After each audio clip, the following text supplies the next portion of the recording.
먼저 내가 예수 그리스도로 말미암아 너희 모든 사람에 관하여 내 하나님께 감사함은 너희 믿음이 온 세상에 전파됨이로다.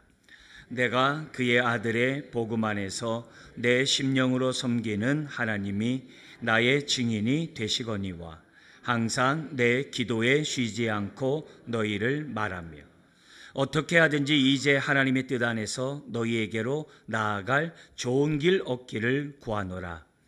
내가 너희 보기를 간절히 원하는 것은 어떤 신령한 은사를 너희에게 나누어 주어 너희를 견고하게 하려 함이니 이는 곧 내가 너희 가운데서 너희와 나의 믿음으로 말미암아 피차 안위함을 얻으려 함이라. 형제들아, 내가 여러 번 너희에게 가고자 한 것을 너희가 모르기를 원하지 아니하노니 이는 너희 중에서도 다른 이방인 중에서와 같이 열매를 맺게 하려 함이로되 지금까지 길이 막혔도다. 헬라인이나 야만인이나 지혜 있는 자나 어리석은 자에게 다 내가 빚진 자라. 그러므로 나는 할 수 있는 대로 로마에 있는 너희에게도 복음 전하기를 원하노라. 내가 복음을 부끄러워하지 아니하노니 이 복음은 모든 믿는 자에게 구원을 주시는 하나님의 능력이 됨이라. 먼저는 유대인에게요 그리고 헬라인에게로다. 복음에는 하나님의 의가 나타나서 믿음으로 믿음에 이르게 하나니 기록된 바 오직 의인은 믿음으로 말미암아 살리라 함과 같으니라. 아멘. 아멘. 오늘은 대강절 첫째 주일입니다. 대강절을 지키는 이유는 다른 게 아닙니다. 성탄의 기쁨을 우리가 성탄절답게 우리가 맞이하고 우리들이 누리기 위해서 대강절을 우리가 지키게 됩니다. 그래서 첫째 주에 우리가 무엇보다도 성탄절이 성탄절답게 하기 위해서 어떻게 되는가? 우리들 마음이 준비가 돼야 되겠죠. 그냥 우리들이 갑자기 우리가 성탄절 맞이하게 되면 웬만하면은 온전한 성탄의 기쁨을 우리들이 맛볼 수가 없어요. 우리가 부활절답게 하기 위해서 사순절을 지키면서 우리가 많이 준비함으로 부활절이 부활절답게 했듯이 성탄절이 성탄절답기 위해서 이렇게 대강절을 지키는 겁니다. 그래서 성탄의 기쁨을 우리들이 다시 한번 우리가 확인하고 뿐만 아니라 우리들의 마음밭이 주님의 오심에 대해서 얼마나 우리들이 기뻐하며 우리가 또한 전하며 살아가고 있는지를 돌이켜보고 더 나아가서는 다시 오실 주님을 우리가 마음으로 준비하는 그런 이 기간을 잡기 위해서 우리들이 대강절을 지키고 있습니다. 그래서 12월 한 달 동안 무엇보다도 주님이 이 땅에 오심을 깊이 묵상하고 은혜를 받는 한 달이 되었으면 좋겠습니다. 바울은 로마서를 통해서 내가 로마 교회에 가고 싶음을 오늘 이 본문은 표현하고 있습니다. 그러면서 로마로 가기 전에 자기가 그동안에 이방 선교하면서 받았던 그 은혜의 복음을 로마서를 통해서 바울은 기록하기를 원했습니다. 바울은 이 편지를 쓴 다음에 이제 고린도 교회에서 쓰거든요. 그리고 예루살렘에 올라갔다가 이제 죄인의 신분으로 이제 3년 만에 이제 로마에 가게 되었습니다만, 이 바울은 이 가기 전에 그들과 함께 로마서를 통해서 복음이 무엇인지를 나누기를 원했던 것을 보게 됩니다. 여러분, 이 로마서를 썼을 때 그 당시 청중이 누군지는 로마서 16장 문안장이 있어요. 로마 교회 성도들에게 문안하는 그 문안장이 있는데 한 장에 걸쳐서 사람들의 이름이 20여 명이 나옵니다. 그런데 거기에 기록된 그 사람들의 명단을 보면 여러분이 잘 아는 이제 브리스길라 아굴라를 비롯해서 예수님 대신 십자를 졌던 그 루포요, 그 사람의 아내가 이렇게 나오는데 그 사람이 이제 그 루폰지는 아직 좀 이렇게 여러 가지 얘기가 나옵니다만 만약에 맞다고 한다면 그 부인이 바울이 뭐라 하면 나의 어머니라 그래요. 그러니까 보통 관계가 아닌 거죠. 그리고 바울이 나의 친척 하면서 친척의 이름도 기록이 되어 있어요. 이런 것들을 보면은 그 당시 로마 교회는 은혜를 아는 자, 심지어는 바울이 뭐라고 그랬냐면 나보다 먼저 예수 그리스도의 제자가 된 자가 있다 그랬어요. 종이 된 자가 있다 그랬어요. 그만큼 복음을 잘 알고 있는 교회예요. 더구나 브리스길라 아굴라가 있기 때문에 이루 말할 수가 없겠죠. 이제 그런 의미에서 보는데 그 복음을 아는 자들에게 다시금 복음을 전하는 게 로마서예요. 왜 그럴까요? 그 가운데 아직 믿지 않는 불신자들이 있을 수도 있겠죠. 브리스길라 아굴라처럼 유대인과 이방인이 결혼한 사람들도 있을 것이고, 또 다른 헬라 사람들이 종교적인 마음으로 들어온 사람도 있겠죠. 이제 그런 사람들에게 바른 복음을 전함으로 바른 믿음을 갖게 하는 것 뿐만 아니라 초신자들도 있겠죠. 그들이 오직 의인은 믿음으로 말미암아 믿음으로 살게 하도록 하기 위해서 복음이 필요한 거죠. 불신자만이 아니라 그 믿음을 갖고 있는 자들에게. 더 나아가서는 이 로마서가 15장에 보면은 바울이 요청한 게 있어요. 이 편지를 쓰면서 요청한 게 있어요. 로마 교회에게. 그게 뭐냐면 나를 서바나로 보내달라. 지금으로 말하면 포르투갈 그 땅끝을 말해요. 내가 거기까지 내가 가서 선교하기를 원한다. 로마 교회를 통해서 그런 의도가 이 편지 속에 담겨져 있어요. 그래서 이 편지는, 이 복음은 나만을 위한 복음 가운데 살아가는 자들에게 아니다.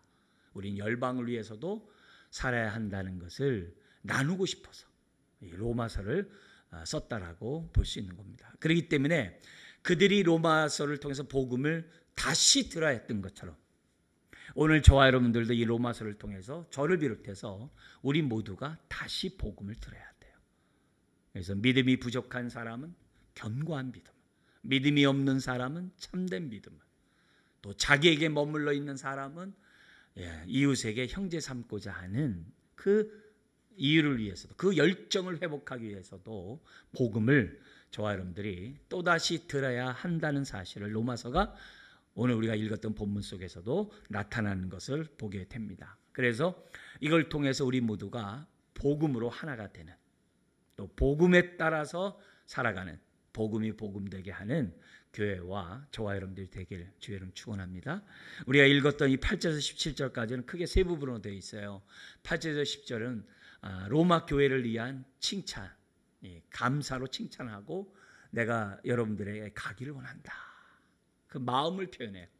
뿐만 아니라 11절에서 13절까지 내가 이렇게 가고자 하는 이유는 세 가지 이유가 있다. 그리고 14절에서 17절에 그 이유를 이루기 위해서 나는 여러분들에게 복음을 전하고 싶다.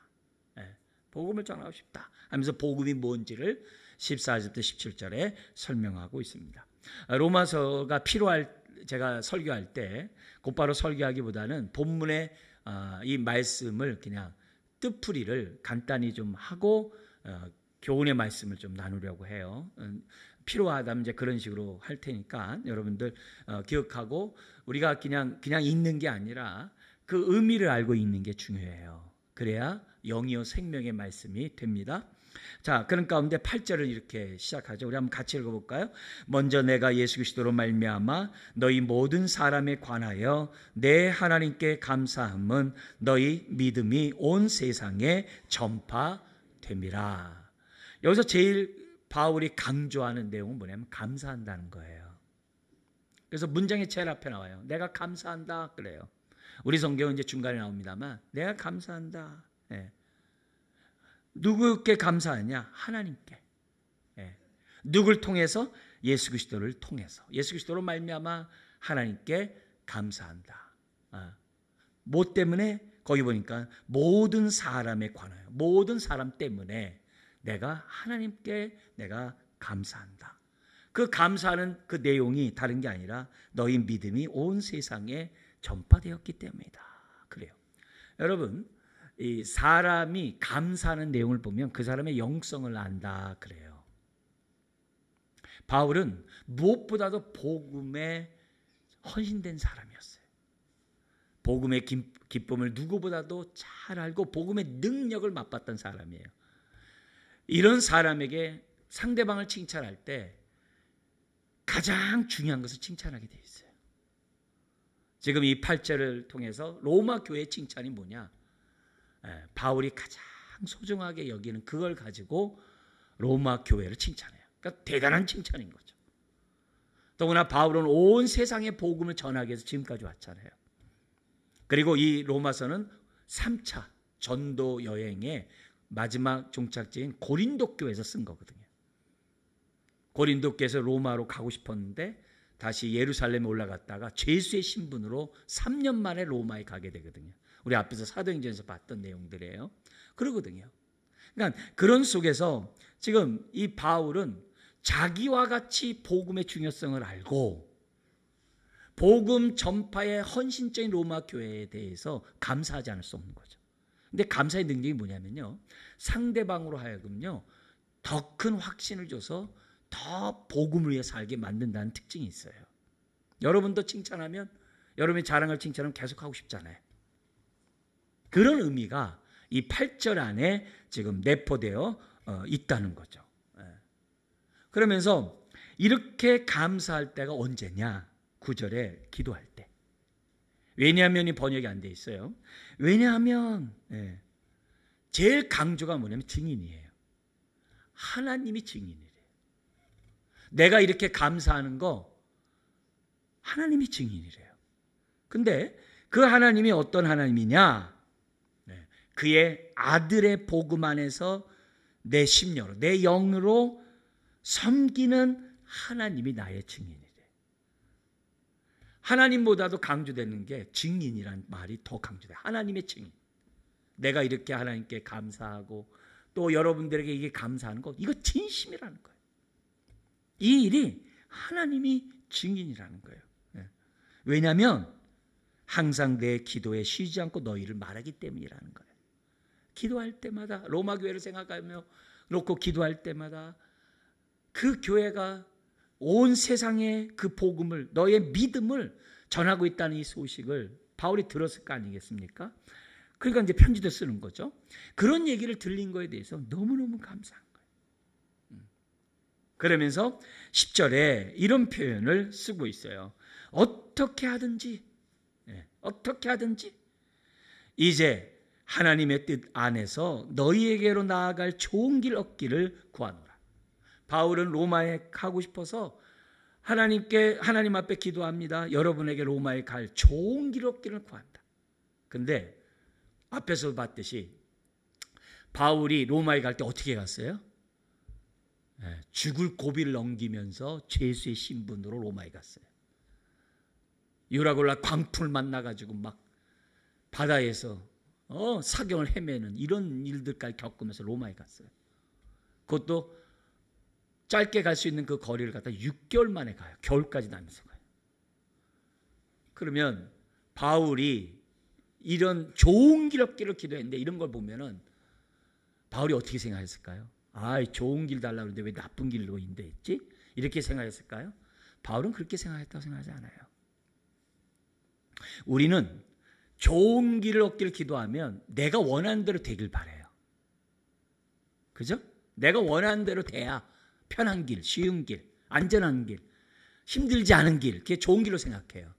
그런데 바울이 생각하는 좋은 길은 어떻게 하든지 자기를 통해서 복음이 나타나는 게 좋은 길이에요.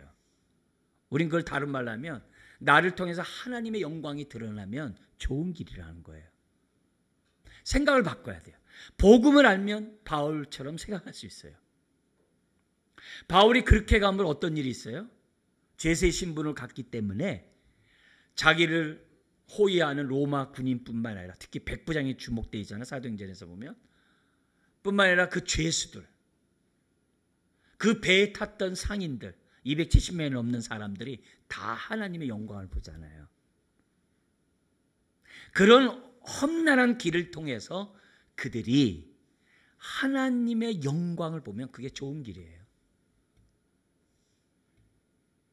우리들이 신앙생활 하면서 지금 조영태 우리 집사님이 뒤로 넘어져 가지고 골절로 뇌에 공기가 들어가지고 지금 중환자실에서 보고 있거든요. 우리 좋은 길 놓고 기도하잖아요. 좋은 의사가 옆에 있는 스태프들 모두가 한 채 오차도 없이 자기 가족을 갖다가 하듯이 그렇게 해달라고 기도를 하죠. 좋은 길 얻기로 그렇게 기도하죠. 여러분도 기도할 때 나에게 좋은 길 달라고 기도하잖아요.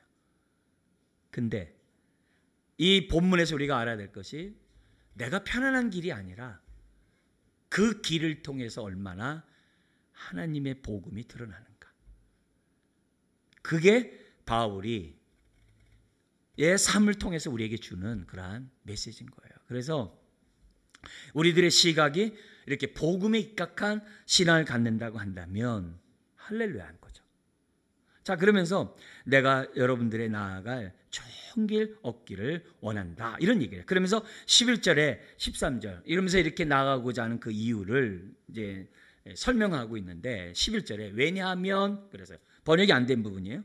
왜냐하면 내가 너희 보기를 간절히 원하는 것은 어떤 신령한 은사를 너에게 나누어 주어 너희를 견고하게 하려 함이기 때문이다, 이렇게 돼 있어요. 근데 여기 보면은 지금 이 신령한 은사라고 했을 때 이 은사가 우리가 흔히 생각하는 지혜와 믿음과 병고침과 신유와 이런 방언, 통변, 예언, 이런 것들 은사로 생각하잖아요. 근데 여기 은사라는 단어는 뭐냐면 하나님의 은혜로 말미암아 얻게 된 결과물, 그걸 은사로 표현했어요. 하나님의 은혜로 말미암아 우리가 받은 선물들이 얼마나 많아요? 그걸 은사로 표현했어요. 네. 더구나 신령한 은사라, 이 말은 성령께 속한 은사라, 이 말이에요. 그래서 내가 이 하나님이 성령을 통해 받은 많은 은혜의 선물들이 있어요. 바울이 얼마나 많은 축복을 누렸습니까? 그런 것들을, 그런 선물을 여러분들에게 나눠주기 원한다는 거예요. 나눠줘서 어떻게 하느냐? 이 나눠준 목적은 너희를 견고하게 하게 하려 함이니라, 이렇게 돼 있어요. 내가 견고하게 한다는 게 아니에요. 견고하게 하려 함이라는 얘기는 하나님이 성령을 통해 내가 여러분에 나눠진 은사를 통해 여러분이 견고케 되기를 원한다, 이 말이에요. 자기를 내세운 말이 아니에요. 하나님이 내가 나눠주는 신령한 은사를 통해 여러분이 견고하게 서기를 원한다, 이 표현이에요. 내용이 다른 거죠. 그러면서 여기 견고한다는 얘기는 지지대를 세워가지고 흔들리지 않게 한다는 거예요. 바울의 선교 1, 2, 3차 선교 여행이 다 뭐예요? 거의 죽을 고비를 넘기잖아요. 많은 핍박과 환난을 당하잖아요. 그럼 로마 교회라고 예외겠어요? 똑같죠. 그런 가운데 얼마나 많은 사람의 믿음이 흔들리겠어요. 근데 복음이 그것들을 잡아준다는 거예요. 우리들의 많은 기도 제목들이 우리의 마음을 얼마나 힘들게 합니까? 내 삶이 내 뜻대로 되어지지 않는, 내가 바라는 좋은 길이 이루어지지 않으므로 얼마나 힘들어합니까? 근데 복음을 알면 흔들리지 않는다는 거예요. 심지어 환난이 오고 핍박이 와도 흔들리지 않고 믿음으로 살아갈 수 있는 저와 여러분들이 된다는 거예요. 그래서 낙심하고 좌절하고 염려하고 불안하고 두려워하는 것이 복음을 붙잡지 못했기 때문에 그렇다는 거예요. 올바로 복음 안에서 우리가 서 있지 못했기 때문이라는 거예요. 그걸 지금 보여줘요. 내가 이걸 여러분이 나눠줘서 여러분의 믿음에게 더욱더 견고한 믿음을 주고 싶다는 거죠. 그런 얘기예요. 그러면서 12절에 이는 곧 내가 너희 가운데서 너희와 나의 믿음으로 말미암아 피차 아니함을 얻으려 함이라. 단지 지금 어떻게 돼요? 단지 내가 여러분들을 위로하려고만 하는 게 아니라 나도 여러분의 위로받고 싶다는 거예요. 굉장히 중요한 성도의 기도의 원칙이 나와요. 성도는 교제할 때 세상적인 것들을 교제하는 것이 아니라 너희와 나의 믿음으로 말미암아 교제해야 한다는 거예요. 그게 복음에 서 있는 사람이에요. 복음으로 서 있는 사람은 교제를 하더라도 서로의 갖고 있는 믿음을 통해서 교제한다는 거예요. 믿음을 통해서 하나님의 말씀을 나눈다라고 볼 수 있는 거죠. 그리고 그 결과가 피차 안위를, 위로를 받아야 돼요. 그게 교회가 해야 될 일이에요. 성령의 교통함으로, 교제함으로 우리가 피차 위로를 받는 것이 교회가 돼야 돼요. 우리 가정이, 우리 주님이 우리 가정의 주인 되기 원합니다 그러잖아요. 말로만 하는 게 아니라 우리 가정 안에 성령의 교통함으로 믿음의 교제가 있을 때 그 집안이 주되심을 인정한 집안이에요. 그게 성도 간의 교제예요. 그게 교회예요. 그걸 지금 원칙을 바울이 우리들에게 지금 가르쳐주고 있어요. 그래서 우리가 피차 위로를 받으려면 뭐가 있어야 돼요? 피차 신령한 은사가 있어야 돼요. 피차 받은 은혜들이 있어야 돼요. 그래서 그 은혜로 서로에게 축복의 통로가 돼야 돼요. 그게 교제예요. 그게 요한 1서 1장이에요. 1장이 그걸 가르쳐주는 거예요. 그래서 우리가 교회 안에서 우리가 서로 상합하 연락해야 하면서 교제될 이유는 그를 통해서 하나님이 나를 축복하기 때문에 그래요. 나를 통해서도 축복하고. 피차 안위가 일어나는 교회가 복음의 교회예요. 복음으로 서 있는 성도예요. 그런 교회가 돼야 돼요. 그러니까 우리 교회가 성령의 교통함이 온전히 이루어질 때까지 아직 복음을 잘 모르는 거예요. 복음을 들어야 돼요. 빨리 믿음들이 자라가고 신앙이 성숙해야 한다는 거예요. 그러면서 13절에 형제들아 내가 여러 번 너희에게 가고자 한 것을 너희가 모르기를 원하지 아니하노니. 여기서 강조되는 얘기는 뭐냐면 원하지 아니한다 이 말이 제일 앞에 나와서 강조해요. 나 정말 여러분이 이렇게 되기를 원하지 않아. 뭐예요? 내가 그렇게 가고자 했는데 이 가고자 하는 이 열심을 여러분들이 모르기를 원치 않는다는 거예요. 그러니까 얼마나 여러분이 가고 싶어 했는지를 지금 얘기한 거예요. 그런데 맡겼도다. 그게 제일 끝에 있습니다만 맡겼도다. 그래요. 맡겼도다. 그렇지만 나는 여러분들에게 이렇게 가고 싶어하는 이유는 다른 게 아니라 내가 이방인 중에서 많은 열매를 맺었던 것처럼 여러분 중에서도 열매를 맺게 하려 함이라. 열매를 거두기 위해서 내가 가기를 원한다라고 기록되어 있어요. 그러니까 이 열매라는 이 단어가 열매들은 아니에요. 복수가 아니라 단수가 있어요. 그렇기 때문에 한 가지를 얘기할 수 있습니다만 넓게 복음으로 말미암아 오직 의인은 믿음으로 말미암아 살리라고 하는 그 전체적인 그 삶, 그 삶을 우리들이 이렇게 그 한도 내에서 열매를 우리들이 생각해 볼 수 있는 내용입니다. 자, 이게 이제 그들에게 가까이 가고 싶어하는 이유를 쫙 설명했어요. 그러면서 바울은 14절부터 17절에 로마 교회에게 복음을 전하고 싶다는 거예요. 이 말을 다른 말로 하면 로마 교회는 복음을 또다시 들어야 되고 저와 여러분들도 또다시 들어야 한다는 것을 우리에게 보여줘요. 온전해질 때까지 복음이. 그러면서 뭐라 그러냐면은 헬라인이나 14절에 야만인이나 다 동등하다. 똑같다는 거예요. 나에게는. 그리고 지혜인 자나 어리석인 자나 나는 다 똑같이 복음을 전하고 싶다는 거예요. 왜? 그들에게 다 내가 빚진 자기 때문에. 그게 14절에 기록되어 있어요. 이 말은 전도에는 차별이 없다는 거예요. 왜? 모든 영혼이 천하보다 귀하고 모든 영혼이 예수 그리스도가 필요하기 때문에. 나는 헬라인이나 야만이나 다 전도 대상자야. 지혜 있는 자나 어리석은 자나 다 전도 대상자라는 거예요. 그래서 15절에 그러므로 나는 할 수 있는 대로 이렇게. 이 할 수 있는 대로가 뭐냐면 나 준비가 다 됐다 이 말이에요. 마치 100m 달리기를 하는 그 선수들이 그 총소리만 날 때까지 뭔가 신경을 누는 저 목표를 온 근육은 다 집중해가지고 땅소리와 함께 뛰쳐나가잖아요. 그렇게 돼 있다는 거예요. 그러니까 이미 막 복음이 막 불같이 타오르가 있어가지고 로마에 전하고 싶어하는 마음이 있어가지고 그 마음이 되게 준비가 여기 땅 돼 있다는 거예요. 그만큼 복음에 대한 열정이 남다른 그 표현을 이렇게 쓴 거예요. 나는 할 수 있는 대로 뭐라고 그러냐면은 로마에 있는 너희에게도 복음 전하기를 원하노라. 예. 왜요? 다시 들어야 될 필요가 있기 때문에. 동시에 왜냐? 그게 16절 17절이에요. 왜 이렇게 복음을 전하고 싶어 하느냐? 여기 16절에 왜냐하면 내가 복음을 부끄러워하지 아니하기 때문이다. 이 말이 무슨 말이라 했어요? 나 자랑하고 싶어서. 복음을 자랑하고 싶기 때문이라고 그랬어요. 왜냐? 왜 복음을 자랑하느냐?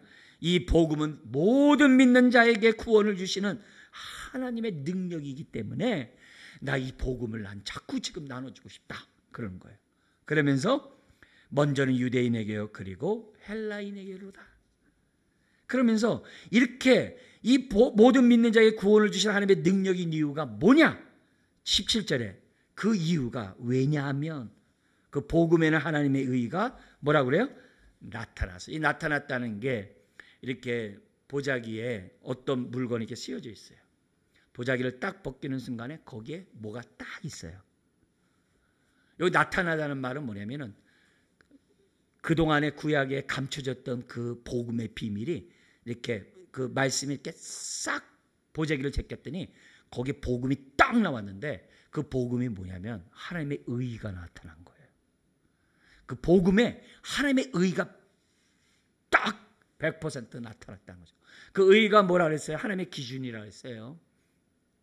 하나님의 기준, 하나님의 뜻에 따라 우리가 예수를 믿어야 되고 예수를 믿어야 의롭다함 받아요. 율법을 지켜서 의롭다함 받는 게 아니라 선행을 많이 해서 의로운 자가 되는 게 아니라 구원을 받는 게 아니라 하나님이 정해준 그 기준 예수 그리스도를 통해서 구원을 받아야 된다는 게 하나님의 의예요. 그게 복음 안에 딱 나타났다는 거예요. 그래서 내가 이 복음을 여러분들에게 빨리 전해가지고 여러분들로 하여금 믿음으로 믿음에 이르게 하고 싶다는 거예요. 여기 믿음으로 믿음에 이르게 한다는 이 말이 이르게 한다는 말은 없어요. 믿음으로 믿음 이금으로 딱 돼 있어요. 근데 우리 이렇게 번역을 했는데 이 말이 뭐냐면 이런 거와 같아. 그 당시 관용구로 뭐가 있냐면은 오늘날 우리나라도 써요. 당신은 나의 첫사랑이고 마지막 사랑이에요. 아주 멋있는 말 많이 쓰잖아요. 이게 뭐예요? 사랑한다 이 말이에요. 당신만을 사랑한다 그 표현을 그렇게 써요. 이게 뭐예요? 오직 믿음이라는 거죠. 우리가 하나님 앞에서 할 수 있는 게 뭐예요? 은혜에 대해서 믿는 것밖에 뭐 있어요? 또 우리가 살 수 있는 능력이 뭐 있어요? 믿음밖에 뭐 있어요? 오늘도 우리가 이 예배를 하나님이 받아줄 것을 믿고 보혈의 피를 의지하 이 자리에 나온 거잖아요. 그잖아요. 오늘 다 믿음으로 드리잖아요. 믿음 말고 뭐가 있겠어요? 그래서 너희로 하여금 오직 믿음으로 말미암아 살아가도록 실제적인 삶을 살아가도록 나 여러분에게 복음을 전하고 싶다. 그 얘기를 지금 바울이 한 거예요. 자, 그러면 우리가 이렇게 얘기하면서 제가 많이 반복한 내용이 복음이라는 얘기를 많이 반복했어요. 그리고 또 뭘 반복했나요? 제가 얘기하면서 뭐 할 때마다 막 강조했어요. 뭐 수없이 한 게 있어요. 뭐가 있어요? 정신 바짝 차리세요. 예, 뭐가 있어요? 원한다라는 얘기를 많이 했어요. 왜요? 많이 기록되어 있으니까. 원한다는 거예요. 그러니까 이 얘기가 뭐냐면 복음에 서 있으면요. 원함이 충만해요. 원하는 마음이 넘쳐나요. 두 가지 마음이 생겨나는데요. 바울은 자기가 갖고 있는 이 복음을 남에게 막 전하고 싶어하는 그 원함이 가득해요. 반면에 또 하나의 원함이 있어요. 뭐냐면 복음만 전하는 게 아니라 복음을 갖고 있는 사람들과 교제를 함으로 자기가 위로받고 싶어하는 마음이 또 있어요. 그래서 서로 피차 복음을 위해서 살아가게 하고자 하는 그 원함이 바울에게 있어요. 무슨 말이냐? 내가 복음을 알면 전도하고 싶어요. 복음을 알면 이 복음을 아는 사람과 교제하고 싶고요. 복음을 알면 그런 교제 가운데 상대방을 통해서 또 나뿐만 아니라 피차 위로함으로 우리 복음을 위해 살아갑시다. 오직 믿음으로. 그렇게 하고 싶다는 거예요. 그런 내용을 가지고 우리가 오늘 이 시간 교훈을 삼고자 합니다. 그래서 첫 번째 우리가 오늘 이 말씀 가운데 주목해야 될 것은 15절입니다. 우리 한 번 더 읽겠습니다. 그러므로 나는 할 수 있는 대로 로마에 있는 너희에게도 복음 전하기를 원하노라. 예. 여러분 이미 로마 교회는 복음을 아는 사람이라고 그랬어요. 그러나 그럼에도 불구하고 그들에게 복음을 전했어요. 그러면 로마 교회의 복음이 불안정해서요? 그들이 복을 믿는 믿음이 불확실해서요? 뭔가 바울이 볼 때 의심스러워서요? 아니에요. 왜요? 로마 교회는 로마 16장에 있는 것처럼 이미 신앙이 좋은 사람이 너무 많아요. 바울과 함께 사역했던 브리스길라 아굴라를 비롯한 자기보다 먼저 우리 주님의 제자가 된 자들이 아주 그 안에 있어요. 그러나 그럼에도 불구하고 그 복음 안에 있는 그 능력, 복음 안에 있는 그 은혜, 믿음으로 말미암아 의롭다함 받는 이 축복, 이 모든 것들을 복음을 갖고 있는 사람들에게 나누고 싶다는 사실을 저와 여러분들이 기본적으로 우리가 깨달아야 한다는 거죠. 그래서 오늘 이 시간에 내 마음을 한번 보세요. 나는 얼마나 이 복음을 전하고 싶은가. 그 마음에 따라 정비를 해요. 복음을 안 만큼 전하고 싶어요. 내가 복음을 아는 것이 내 것이 안 된 사람은 전하고 싶지도 않아요. 전하고 싶지도 않아요. 복음이 초배도에 있으면 나만을 위한 복음이에요. 다른 사람을 위한 복음이 되고 싶지도 않아요. 네. 근데 복음을 우리가 알면 알수록 복음을 자꾸 전하고 싶어요. 그게 바울의 모습이고, 이 모습을 통해서 오늘 성령님이 저와 여러분들의 지금 영적 상태를 보게 하시는 거예요. 나는 얼마나 이 복음에 사로잡혀 있는가. 나는 복음을 전해줄 때 내 안에 지금 11절에 어떤 신령한 은사를 통해서 할 텐데 한번 생각해봐요. 내가 받은 하나님의 은사가 뭔지, 내가 받은 하나님의 은혜가 뭔지, 내가 하나님으로부터 받았다고 생각하는 그 선물들이 뭔지를 한번 생각해보라는 거예요. 왜요? 있어야 주죠. 나눌 게 있어야 복음을 주죠. 복음을 주죠. 그런 의미에서 바울은 복음을 나눌 것이 그 안에 너무너무 많아가지고 그는 어떻게 돼요? 복음을 전하고 싶다는 거예요. 그래서 로마 교회 성도들을 견고하게 하고 싶다는 거예요. 그게 11절에 첫 번째 나오잖아요. 견고하게 싶다. 어떤 핍박과 환난이 있다 할지라도 흔들리지 않고, 이 복음이 그 사람을 견고하게 지탱해주고 붙잡아주는 그런 능력이기 때문에 바울은 그들에게 복음 전하기를 원했다는 사실을 우리들에게 보여줍니다. 오늘도 똑같습니다. 아직 우리가 예배를 드린 이 자리에서 주님을 나의 구세주 주님으로 고백하지 않은 사람이 복음을 통해 구원을 받을 것이고, 믿지만 우리 초신자분들은 더욱더 자라가는 계기가 되는 게 하는 것이 복음이고, 뿐만 아니라 이 복음이 열방을 향해서 우리에게 전달하고 성도인 저와 여러분들에게 맡겼으니 그런 마음들이 생겨나도록 우리는 복음을 계속 전해야 되고 계속 들어야만 한다는 거죠. 그런 여러분들을 견고하기 위해서 내가 여러분들에게 복음을 전하기를 원한다. 그래서 그 결과 지금 뭐냐면 14절에 있는 것처럼 이는 너희 중에서도 다른 이방인 중에서와 같이 열매를 맺게 하려 합니다. 여러분들을 통해서 열매를 얻고 싶대요.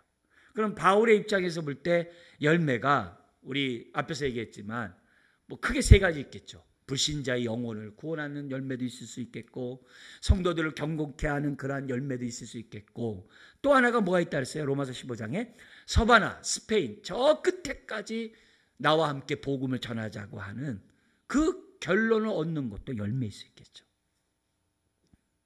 그래서 끊임없이 우리 복음의 사람 앞에 헌신하도록 하게 하는 그 열매를 얻게 하도록 하기 위해서 그들에게 복음을 전하고 싶었다는 거죠.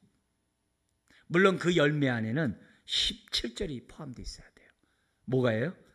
오직 의인은 믿음으로 말미암아 살리라의 삶이 밑바탕이 돼야 되겠죠. 그래서 로마교회 성도들이 그래 오직 믿음으로 일어서야 돼. 그래 오직 믿음으로 환난과 핍박도 견뎌내고 이 복음을 우리는 전해야 돼. 오직 믿음으로 우리 모든 난국을 타게 나가고 하나님 나라가 이 땅에 이루도록 해야 돼. 이게 다 바울이 복음을 전하고자 했던 이유인 거죠. 그러니까 오늘 저와 여러분들이 복음을 들어야 될 이유는 다른 게 없어요. 내가 견고케 되고 흔들리지 않도록, 내가 오직 믿음으로 말미암아 살도록 하기 위해서 저나 여러분 모두가 복음을 들어야만 한다는 거죠. 이런 마음이 바울과 같은 이 열정이 생겨나기 전까지는 아직 복음을 다 안다라고 말할 수가 없고, 그렇기 때문에 복음을 들어야만 한다는 거예요. 그리고 바울이 이렇게 15절에 할 수 있는 대로 너에게 복음을 전하기 원하고자 하는 그 마음은 근본 그 동기는 14절 때문에 그래요. 14절이 뭐죠? 내가 빚진 자기 때문에 나는 이 복음을 여러분에게 꼭 전하고 싶다. 이렇게 얘기해요. 이 빚진 자를 다른 말로 표현하면 뭐냐면 청지기 의식이라고 그래요. 복음을 맡은 자로서 살아가는 그 삶. 그게 청지기 의식이에요. 그러니까 물질만이 어떤 시간만이 나의 인생만이 청지기가 아니라 모든 성도는 복음을 다 맡은 청지기예요. 청지기예요. 근데 이 청지기의 그 삶이 바울은 더 강력하게 표현해요. 뭐라고요? 빚진 자다. 다른 말로 하면 내가 예수 믿은 거는 아직 믿지 않는 사람 때문에 내가 먼저 예수 믿었다 이 말이에요. 믿지 않은 사람 때문에 내가 구원받았다는 거예요. 그래서 믿지 않은 사람에게 다 빚진 자가 됐다는 거예요. 왜? 그 사람 때문에 구원받았으니까. 그 표현이 빚진 자예요. 빚진 자예요. 이게 은혜를 아는 사람들의 태도예요. 이거는 오늘 저와 여러분 모두가 다 똑같아요. 다 똑같아요. 그래서 오늘 우리가 복음을 전하는 것은 빚을 갚는 거예요. 여러분 은행에다가 빚을 갚는 게 상 받을 일은 아니잖아요. 그렇잖아요. 빚을 갚았을 뿐인데. 그리고 빚을 갚는 것은 그건 마땅히 해야 될 의무잖아요. 빚이 얼마나 무겁고 힘든 겁니까?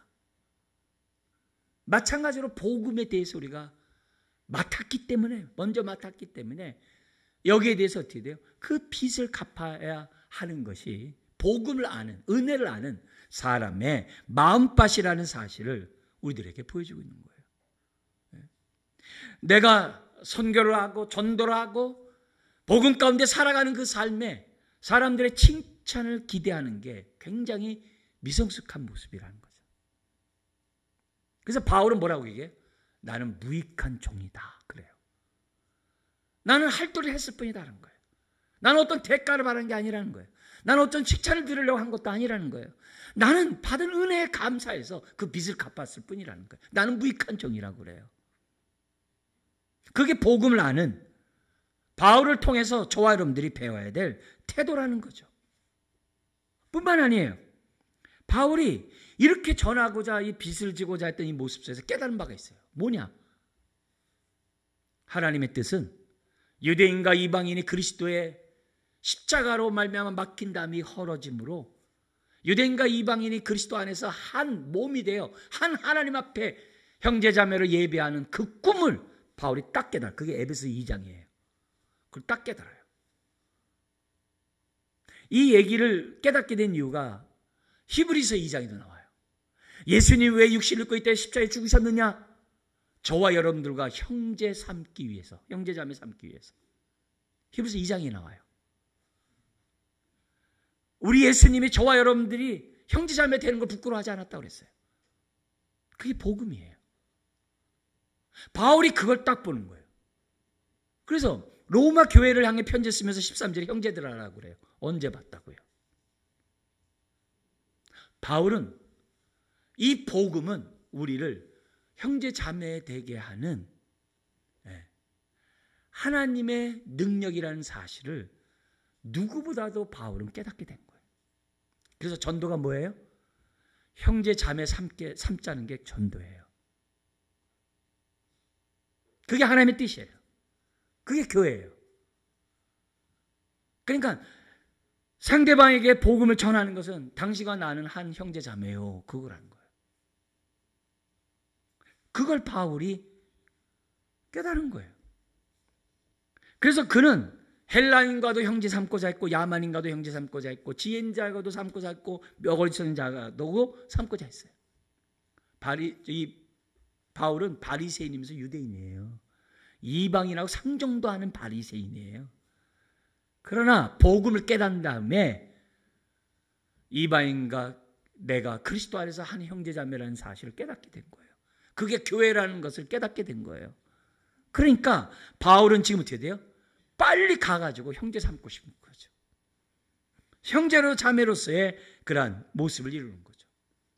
오늘 우리들이 복음이 있으면 눈이 이렇게 넓어져요. 아, 저 사람과 내가 복음으로 형제자매가 되는구나. 눈이 넓어져요. 우리가 사는 이 사회에는 많은 갈등과 대립이 있어요.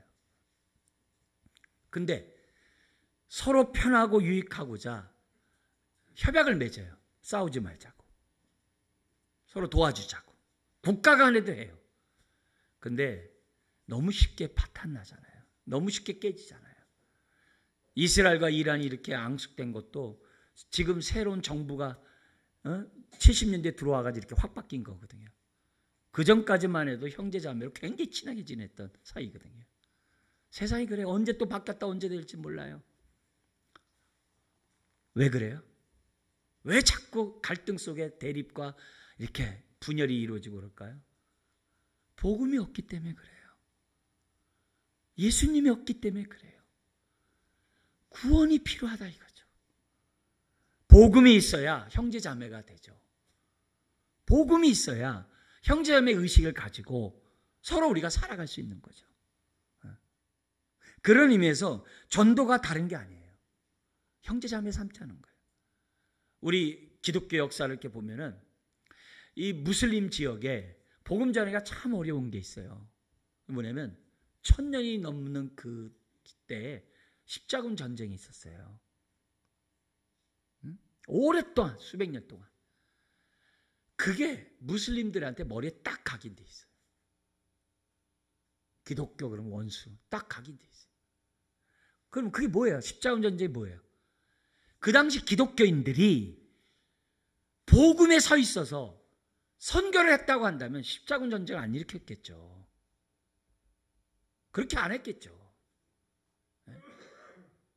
또 복음이 들어감으로 선진국된 국가들이 있어요. 영국을 비롯해가지고 네덜란드, 스페인 할 것 없이. 근데 하나님의 복음이 들어와서 하나님 복을 받았으면 전 세계를 형제자매 삼고자 해야 되잖아요. 근데 다 약탈만 했어요. 제국주의가 돼가지고 다 약탈해버렸어요. 형제 삼기를 거부했어요. 왜요? 복음을 모르니까. 입으로만 하니까. 오늘날도 마찬가지죠. 우리들끼리만 신앙생활하면 그것도 세상에게 고통을 주는 거예요. 오늘 내 모습을 보라는 거죠. 바울과 같이 복음을 전하기를 원하노라. 그 원함이 나에게 얼마나 있느냐 이게. 그 얘기를 지금 뭐예요? 우리들에게 보여주고 있는 거예요. 바울은 복음을 알았기 때문에 이 뜨거움이, 나눠주고 싶어하는 뜨거움이 있었다는 거예요. 우리가 월요일마다 우리 기도하는 기도 제목이 뭐예요? 우리 평화통일과 세계 평화를 놓고 기도하잖아요. 월요일마다. 우리 주보에 있잖아요. 늘 기도하잖아요. 근데 뭘로 해요? 복음으로. 왜요? 통일돼봤자 또 나눠지고 그러니까 복음 안에서 우리들이 형제 자매가 될 때 그게 안 나눠질 수 있기 때문에 기도하는 거 아니에요? 그런 의미에서 오늘 우리들이 복음을 아는 사람은 빚진 자 의식 속에서 빨리 그 빚을 탕감하고자 하는 이 마음밭, 이게 생긴다는 사실을 바울을 통해 배워야 됩니다. 여러분, 우리가 예수 그리스도를 믿는 사람은 다 죄사함 받은 사람은 10,000달란트 받은 자래요. 10,000달란트.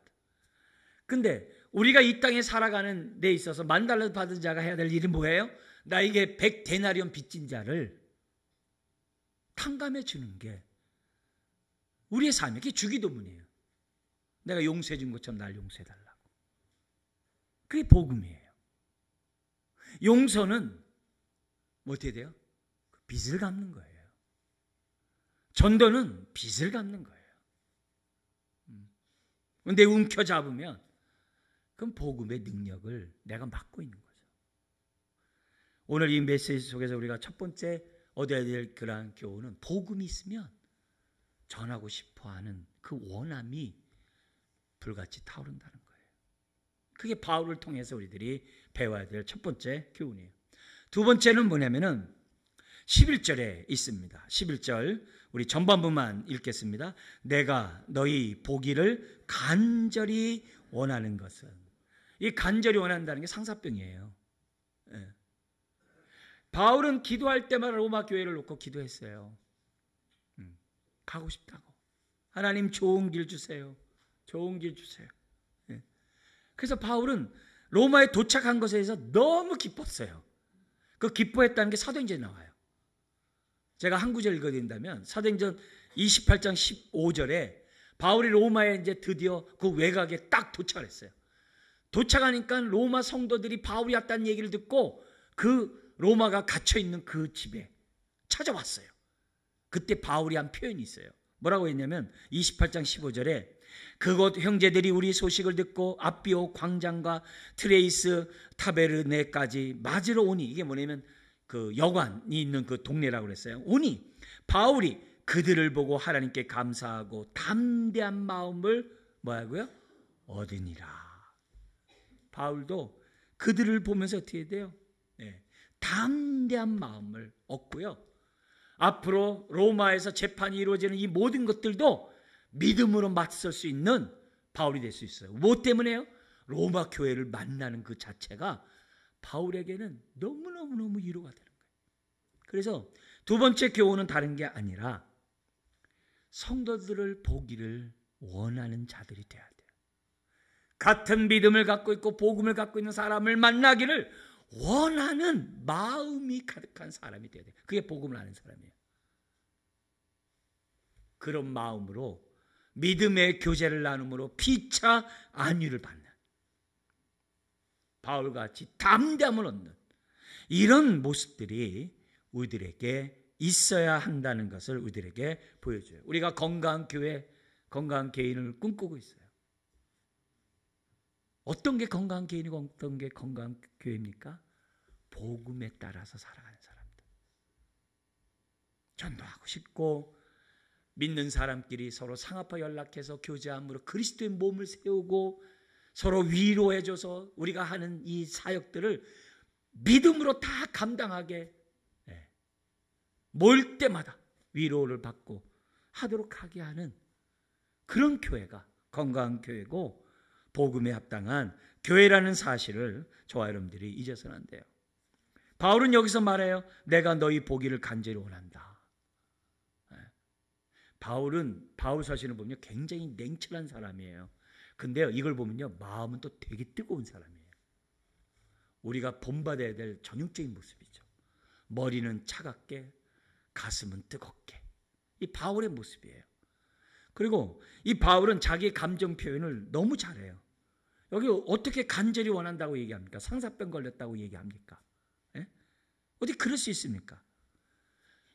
목회자인 저는 이렇게 설교를 통해서 여러분 만나고 또 성경 공부를 통해 만납니다만, 가급적이면 되면 바울이 고린도 교회에 얘기했던 것처럼 중매장이거든요. 바울은 자신을 중매장이라고 그랬어요. 신부를 신랑과 중매하는 중매장이. 목회자는 모든 예배를 인도할 때 중매장이거든요. 하나님의 영광이 어떻게 하면 나타나게 할까? 하나님의 뜻이 사람들의 마음에 들어가게 할까? 또 사람들의 마음을 어떻게 하나님께로 인도할까? 그게 목회의 모습이에요. 그래서 감정 표현을 안 해요. 사적인 얘기를 안 해요. 가급적이면 어떻게 돼요? 오직 하나님의 영광만을 돌리는데 집중하려고 하는 거죠. 집중하죠. 근데 이제 바울은 그렇지 않아요. 여러분, 그렇다고 해서 제가 여러분에게 대해서 감사하지 않고 여러분을 사랑하지 않고 여러분을 안 보고 싶다는 게 아니에요. 저 여러분을 사랑해요. 지금 쑥스럽지만 지금 사랑해요. 그리고 뭐요? 보고 싶죠. 그래서 제가 얘기하잖아요. 한 주 빠지면 1400년 만에, 이제 14,000년 만에 만났다고 이런 말도 제가 하는 얘기들이 다른 게 아니거든요. 보고 싶어 해요. 그리고 무엇보다도 여러분들과 함께 그리스도의 몸을 세워가서 감사합니다. 하나님이 여러분을 저에게 이렇게 부탁해서 양육해서 그리스도의 몸을 세워가고 복음으로 살아가도록 만들라고 맡겨준 것에 대해서 감사하죠. 그건 너무나 감사하죠. 진심으로 감사하죠. 근데 이런 모습을 통해서 바울이 이렇게 보고 싶어하는 그 목적을 저와 여러분들이 잊어서는 안 돼요. 왜냐하면 우리는 그리스도 안에서 한 형제 자매이기 때문에, 우리는 한 몸이기 때문에, 복음을 알고 은혜를 아는 사람은 믿는 사람을 만나기를 원하고 만나서 복음의 교제를 나누기를 원한다는 사실을 잊어서는 안 됩니다. 여러분, 제가 지금 여러분들하고 지금 이렇게 목회를 하고 있습니다만, 저와 여러분들의 마음이 서로 통하지 않으면요, 제가 전하는 모든 설교는요, 아멘이 안 돼요. 저와 여러분들 간의 관계는 신뢰와 서로 어떻게 돼요? 믿음이 있어야 돼요. 네. 서로 신뢰하는 모습들이 있어야, 애정이 있어야 함께 신앙생활 할 수 있는 거예요. 그게 없으면요, 저에게 만약에 없이 제가 한다고 한다면 전 싹군이 되는 거고, 여러분이 저에게 없다고 한다면 여러분은 제 하는 이 예배에 은혜를 못 받는 거예요. 그러면 그건 사탄의 역사예요. 복음의 광채가 전달되지 못하게 하는 사단의 역사예요. 그래서 우리가 복음의 온전한 교회가 돼서 서로 성도의 교통함이 있어야 돼요. 그걸 바울을 통해서 우리들이 배워야만 한다는 거죠. 에베소서 4장 1절부터 4절에 보면은 우리가 신뢰와 애정의 관계가 돼야 되는 이유가, 그게 교회해야 되는 이유가 나오고 있어요. 거기 4장 1절에서 4절에 보면은 이런 말씀이 있습니다. 그러므로 주 안에서 갇힌 내가 너희를 권하노니. 로마 감옥에서 편지를 쓰는 거거든요. 너희가 부르심을 받은 일에 합당하게 행하여, 믿음으로 이제 살게 합당하여. 그 다음 구절부터 우리 한번 읽겠습니다. 모든 겸손과 온유로 하고 오래 참음으로 사랑 가운데서 서로 용납하고 평안에 매는 줄로 성령이 하나 되게 하신 것을 힘써 지키라. 그 다음 구절도요. 몸이 하나요 성령도 한 분이시니 이와 같이 너희가 부르심의 한 소망 안에서 부르심을 받아내니라. 복음의 빚을 갚듯이 믿는 사람이 그리스도의 몸을 세우는 것도 빚을 갚는 거예요. 마땅히 당연히 우리가 한 몸을 이루어 나가야 돼. 그게 복음이에요. 다른 거 없어요.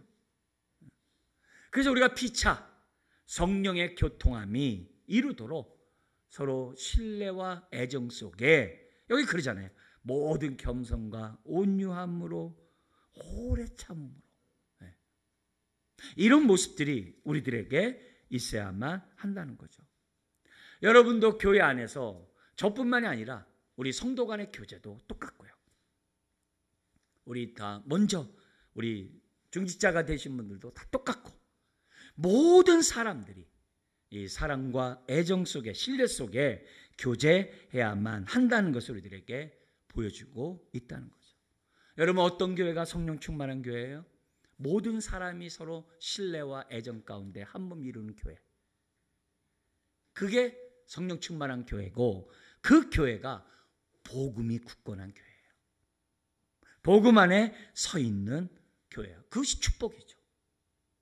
그게 축복이죠. 여러분들이 교회 안에 들어왔는데 서로 우리가 교제함으로 위로를 받지 못해 보세요. 그럼 어떻게 해야 돼요? 아, 내가 그동안 교회를 위해 그렇게 수고하고 헌신하고 모든 걸 다 했는데 헛됐네, 헛수고였네. 왜 나만 이렇게 유별나게 힘들게 섬겨가지고 왜 나만 손해보고 아무것도 아니네, 이럴 거 아니에요. 근데 복음의 교제가 있으면 나의 수고가 헛된 게 아니구나, 나의 헌신이 헛된 게 아니구나, 나의 이 수고로 어떤 사람이 나를 통해서 은혜를 받았고, 나를 통해 세움을 입고, 나를 통해서 하나님 위에 우뚝 선 사람이 되게 했으니 내가 헛된 게 아니구나. 그럴 거 아니겠어요? 네? 교회에서는 이런 성도의 교통함이 이룬 교회가 바로 복음으로 입각한 교회라는 것을 우리들에게 보여주는 거죠. 네? 목사인 여러분, 저도 마찬가지죠. 여러분에게 위로받고 싶죠. 위로가 필요하지 않은 사람 어디 있어요? 엘리야 선지자 아시죠? 850명의 이방 그 사람을 갖다가 다 도륙한 다음에 이세벨이, 아방의 부인 이세벨, 그 바알 선지자격인 이세벨이 엘리야 당신도 이 사람처럼 내일 죽을 거다. 딱 그러니까 어떻게 돼요? 갑자기 거기서 이제 힘이 빠진 거죠. 또 자기에게 이렇게 위로하는 사람들이 주변에 없잖아요. 그러니까 주님 앞 하나님 앞에 그러잖아요. 나 이제 사명 끝났으니 데려가 달라고. 우리 주님이 책망하지 않아요. 자고 일어나니까 먹을 것과 물을 주잖아요. 그 또 쓰러지니까 또 우리 주님이 또 주잖아요. 준비해 놓고. 그리고 나서 어떻게 돼요? 사명을 맡기잖아요. 헌신하라. 너 사명 끝날 때까지 나한테 안 온다. 예수님도 마찬가지잖아요. 부활한 다음에 제자들이 갈릴리 바다에서 고기를 잡죠. 또 못 잡잖아요. 밤새 고기 잘 못 잡잖아요. 근데 우리 주님이 다시 그물을 내려가지고 고기를 잡아올 때 무태 뭐가 있었어요? 예, 그 숯불에 떡과 그 고기가 있잖아요. 위로하는 거죠. 우리가 모든 사람들에게는 다 위로가 필요해요. 복음이 있는 곳에 위로함이 있는 줄 믿습니다. 그런 교회를 세워가야 돼요. 그런 저와 여러분들이 돼야만 하는 거예요. 그래서 목회자도 여러분을 통해서 많은 위로를 받고 그러니까 목회를 하죠. 여러분들이 웃어주고 또 이렇게 반갑게 대해주고 또 뭐예요? 여러 가지 제가 가장 큰 위로가 되는 말들 하면 제가 힘나죠. 제가 받는 위로 중에 가장 큰 위로가 뭐예요? 목사님 때문에 예수님 만났어요. 믿음이 더 견고해졌어요. 내가 이 말씀을 위해서 내가 이제 살아야 됐다는 생각을 했어요. 이런 말이 제일 듣기 좋은 말이죠. 제일 듣기 좋은 말이죠. 그러니까 이런 걸 통해서 저는 어떻게 돼요? 계속해서 복음을 위해 살아가는 목회자가 될 수 있는 거죠. 여러분도 마찬가지예요. 우리 교회 모일 때마다 이런 사랑의 교제가 있기를 주의 이름으로 축원합니다. 흩어질 때마다 주님의 살과 피를 먹고 마시지 못한 사람들에게 복음을 나눠주는 저와 여러분 되시길 주의 이름으로 축원합니다. 기도하겠습니다. 하나님 아버지, 오늘도 우리가 복음으로 우뚝 서는 주의 자녀들 되게 하여 주옵소서. 오늘의 말씀처럼 바울같이 살 때까지 우리는 복음을 들어야 되며 복음을 나눠야 되며 복음 가운데 살아가야 됨을 고백합니다. 은혜를 더하여 주옵소서. 그래서 우리 모두가 모일 때마다 위로받는 믿음의 교제들 나누게 하시고 흩어질 때마다 하나님의 복음을 전하는데 부족함이 없는 자녀들 되게 하여 주옵소서. 예수님의 이름으로 기도드리옵나이다. 찬송가 508장 부르시면서 봉헌하시겠습니다.